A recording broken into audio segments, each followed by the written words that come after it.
សំបីតែគាត់ជាម្ចាស់ថ្មិញនេះគាត់មិននឹកស្មានថាថ្មិញរបស់គាត់បានស្អាតត្រឡប់មកវិញទេខេសមួយនេះគឺជាខេសដែលពិបាកខ្លាំងមែនទែនចំពោះការងារពុតថ្មិញតែចូលមកដល់ពេលថ្មិញបង្គោលគឺ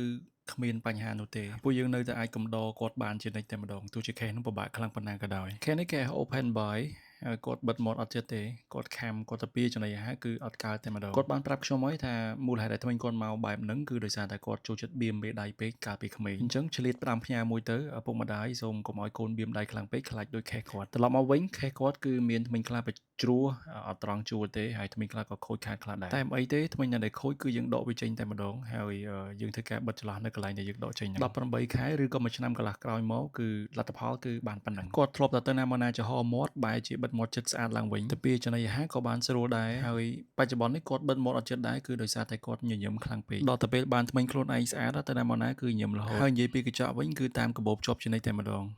តិចមើលថ្មិញតិចមើលថ្មិញខ្លួនឯងនិយាយកំ pl ែងមួយចុះគាត់ថាដល់ពេលថ្មិញគាត់ស្អាតទៅមុខគាត់ស្អាតដែរតាមើលមុខខ្លួនគាត់ទៅឡើងខ្ជូតឡើងគួរឲ្យស្រឡាញ់ហ្មងតែស្ដាយដែរគាត់អត់ឲ្យបង្ហាញមុខគាត់ទេដោយសារតែខេសកំពុងដំណើរការអញ្ចឹងគាត់ថាចាំបង្ហាញមុខគាត់តែម្ដងបាទវីដេអូនេះមានតែប៉ុណ្្នឹងទេអរគុណសម្រាប់ការទស្សនាតាំងពីដើមដល់ចប់ហើយបើសិនជាបងប្អូនមានតម្រូវការចង់ពុតថ្មិញអីអាចតាក់ទងមកពេទ្យថ្មិញមង្គលបានអរគុណច្រើន